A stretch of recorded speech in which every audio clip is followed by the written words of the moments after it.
Do you ever feel stuck, like you are living your life on autopilot?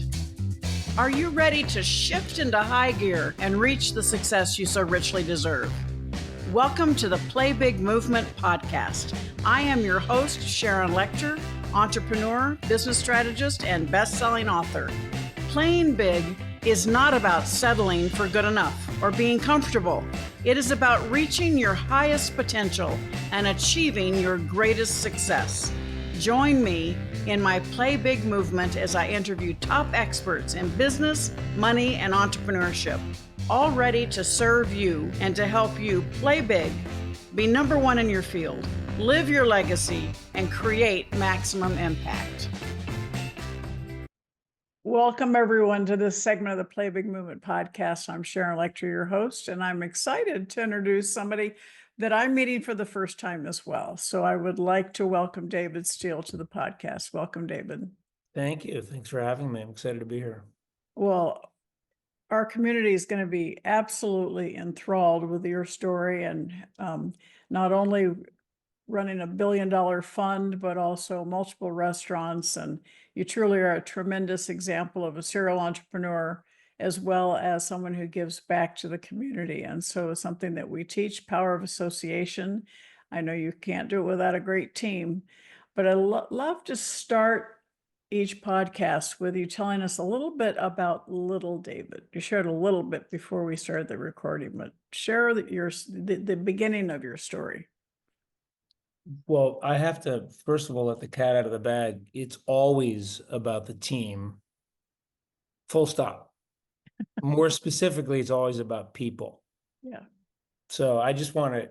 I couldn't agree more. So I just want to get that out there. If it's not about people, it's not worth doing, and I don't care what it is. That's anyway. Right. That my number one is about the power of association and making sure people. Why do we do it? For our people. We do it for people. Yes, I agree. So I come originally from New Jersey, right outside of Philadelphia. I'm an East Coast person and grew up, my brother and I, single mom. She was a school teacher, so we were sort of always struggling financially.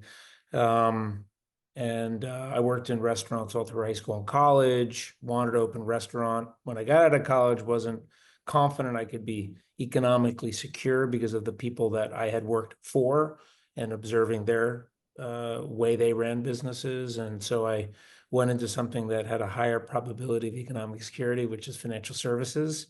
And I started building a financial services company, sort of myself, one client at a time, and ultimately hired my brother as my first team member. And he and I now run this wealth management company called One WealthAdvisors, which manages about $1.1 billion in assets under management. We have a 12-person team, and it's a wonderful, lovely family partnership, if you will. That's wonderful. And I tell everybody, blood and money can be fantastic, or it can be a problem if you don't go in with very good understanding of everybody's expectations. So you have obviously done it right. So tell a little bit about, you've grown this incredible business, and I teach about the power of association. I teach about assets. So in addition to raising this and creating this incredible firm, you've started, I think I saw 7 restaurants, multiple restaurants, so you went back to your original passion of what you wanted to do. You now have this economic engine that's generating the revenue that you can do things that you wanted to do. So talk a little bit about that transition.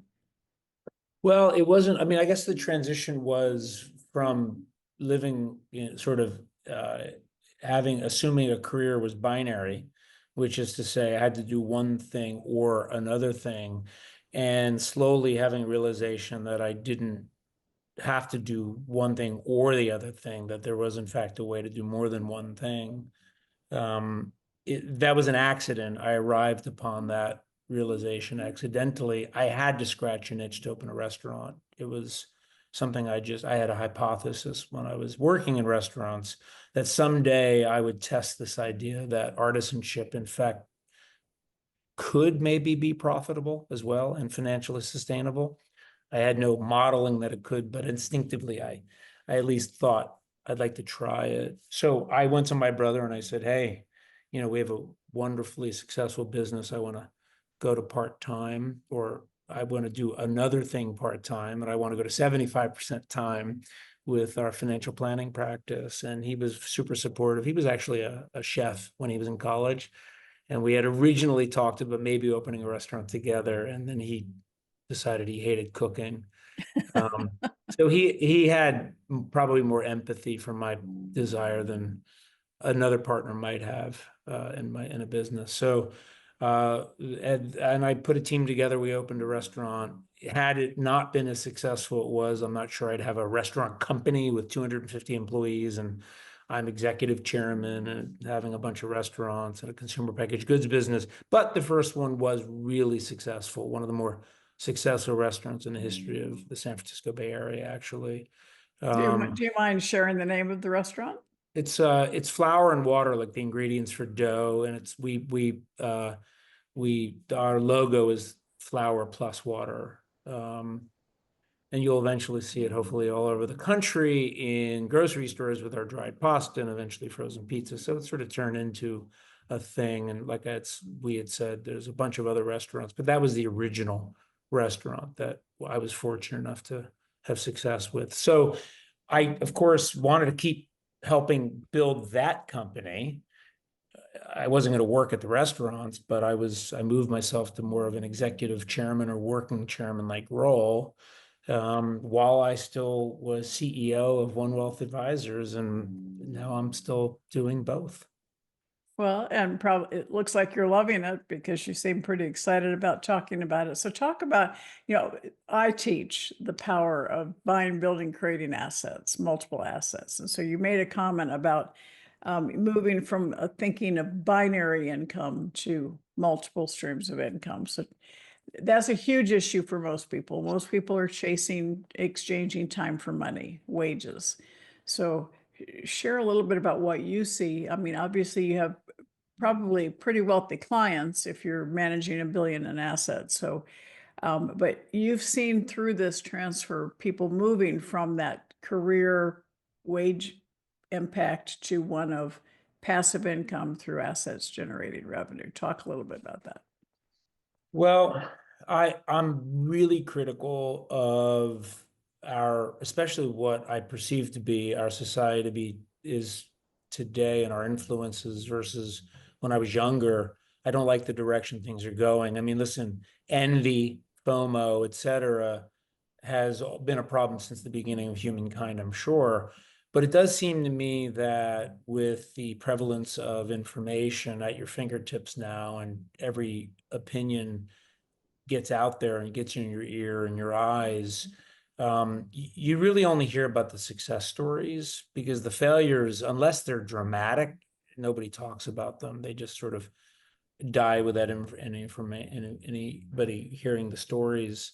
And so what it, I think, has unfortunately done is it has created an environment where when people hear about overnight successes, whether it be as investors or starting a business as an entrepreneur, those are the stories they hear about. The unicorns, the extreme success stories that happen quickly, or they don't even hear the story about how long it took to succeed, whether, again, it being an investment or as an entrepreneur.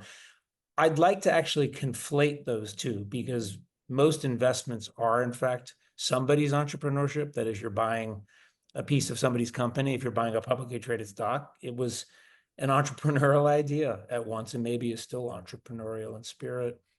And so the first thing I would convince anybody who listens to me is change your expectations from it happening quickly to it happening in a reasonable period of time. And if your expectations are lower and you make plans with lower, more realistic, conservative expectations, not only do you have a decent chance of exceeding your expectations practically with the results of the investment or the entrepreneurial endeavor, emotionally, you're probably going to always be excited and happy versus disappointed even when things maybe are going better than other people than they are for other people. So it's sort of playing with your own expectations and emotions, I think, is really So important. true. I wrote a blog years ago on changing your lenses, change your expectations, and it is the most read blog I've ever written. And I talk about money most of the time. So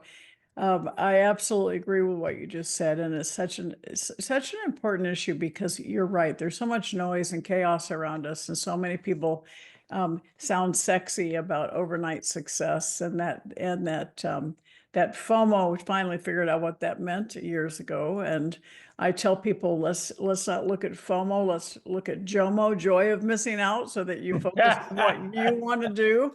I said, so that's my standard line these days. Forget FOMO. Let's do JOMO. Focus Yeah, on what you want, not what everybody else wants. So, I'm gonna steal that. oh, That's you're welcome to. You're welcome to. Sounds like we're singing the same song. And expectations. In fact, I just literally did an interview about the holidays, and I said, for many years, I had these expectations of what was going to happen during the holidays, and you know, seldom did my expectations after actually become reality. But when I changed my expectations to create the environment so people could do what they want to, the world changed. So expectations are very, very important. So what I is read, next for you? let me just make a comment on that. I think it was Charlie Munger. It might have been Warren Buffett, Charlie Munger's partner. Charlie was the one who passed away, but I read that one of the things that they look out for are CEOs who say no the overwhelming majority of the time and rarely say yes for what they commit to with their time or their company's resources or whatever. And I think there's a real lesson in there as it relates to investing or entrepreneurship or life, maybe. Anyhow, sorry, you asked me what's Yeah, no, I mean, it's called focus, right? It's called, yeah. understanding when you have a focus on what you want, you don't have that shiny object syndrome stuff, taking your eye off the ball. So Yeah. what's next for you? You've got this hugely successful companies. You talk about giving back. Talk a little bit about the philanthropic side of what you do.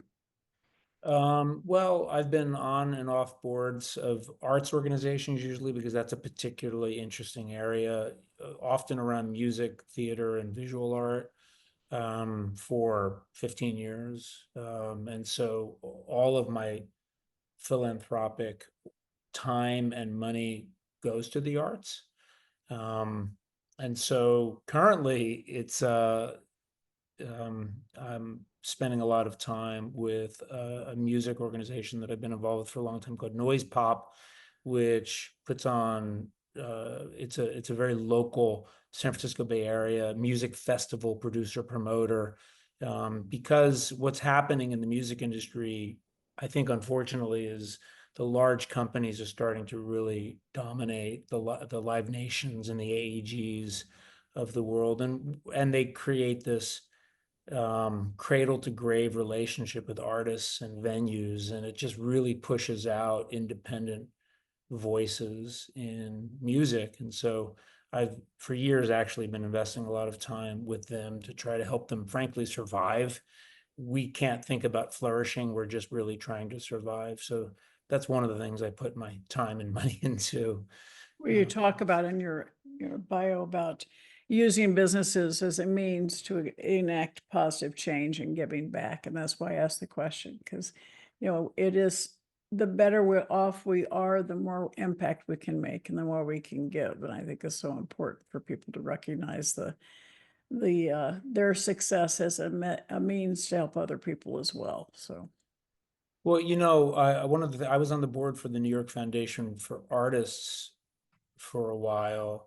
And what attracted me to that organization is I had spent a lot of time with visual artists listen, a doctor is a business person, a lawyer is a business person, an artist ideally is a business person. That is to say, they understand that a component of what they do is, in fact, act as an entrepreneur, and behaviors and systematic discipline like things they should be doing are very, unfortunately, not creative necessarily or technical. They're business, but yet go through the curriculum of law school or medical school or art school, and you will find almost nothing, if not nothing, around business. And so New York Foundation for Artists exists to help visual artists actually have curriculum and resources made available to them so they can learn how to be business people. So that would be an example of what I'm really interested in this next phase of my life. Once again, something I'm very passionate about. I mean, we've got tons of clients who are artists, musicians, as well as people who have been doctors and lawyers, and they have no clue how to run their practices. So they, excellent at what they do, but they need to have those people on their team. So let's circle back to the importance of team, because I think that's part of it. An artist may not be the one that should be running their business, but they need to know enough to know that they need to create the business part of that. And that's having people on your team who are strong where you are weak.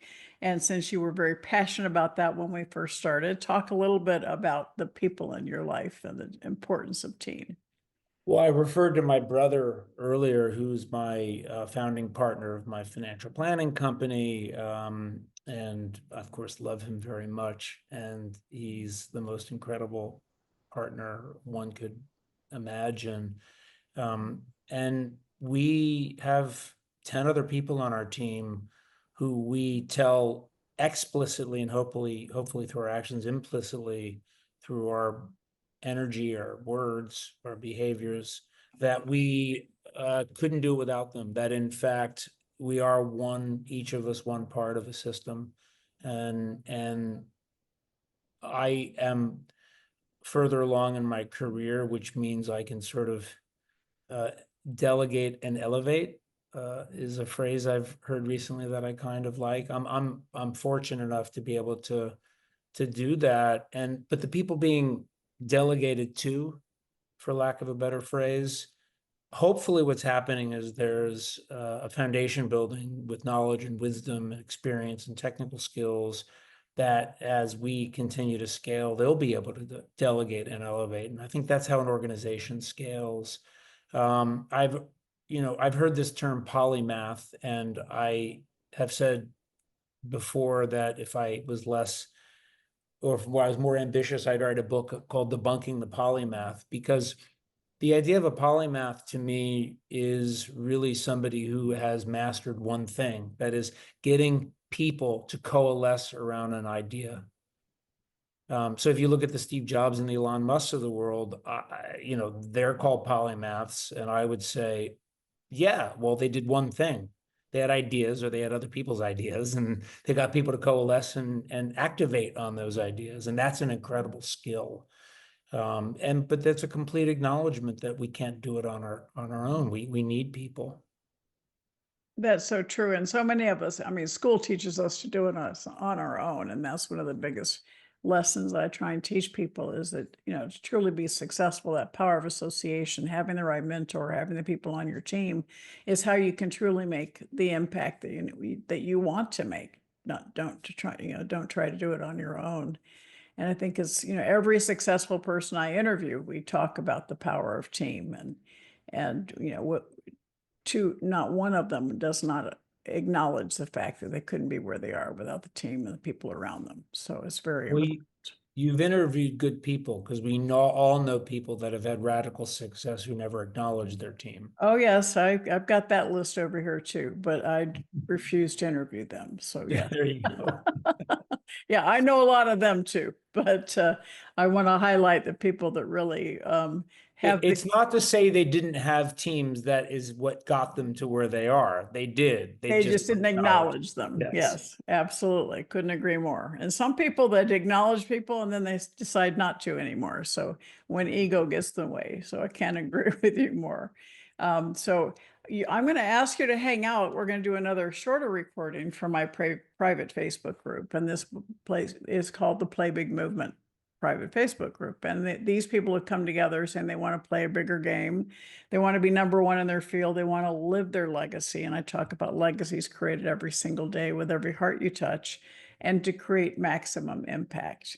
And you obviously can't create maximum impact without having the right team around. But one of the things, we get a little bit more personal in that part of the recording, and we talk about setbacks. How do you get through the setbacks? And then we end up asking you about your daily habits. So if you'll hang on with me for a few more minutes. So David, if people want to connect with you or find you, what's the best way they can do that?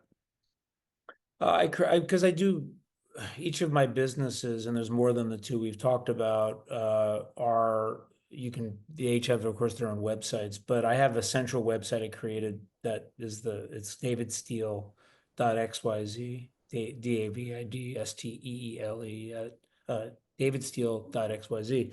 So you can see all my silly stuff I get involved with there. Well, some of your multiple assets on exactly. davidsteele.xyz. I love that. Yeah. Thank you very much, David. And for all of you watching and listening, rewind this and listen, because you're hearing it from somebody who's been there, done that, and is committed to giving back. I can't highlight that enough and how important it is, and values the team that helped him get there. So listen to it, share it with your friends, give us some feedback, and make sure you continue listening and learning from David by coming into the private Facebook group. Until then, you're fabulous. Have a great day.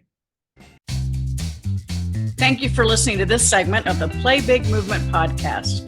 Please subscribe to iTunes and leave us a review, as well as join us in other areas of social media, Twitter, Instagram, and LinkedIn at Sharon Lechter, and for Facebook, author Sharon Lechter.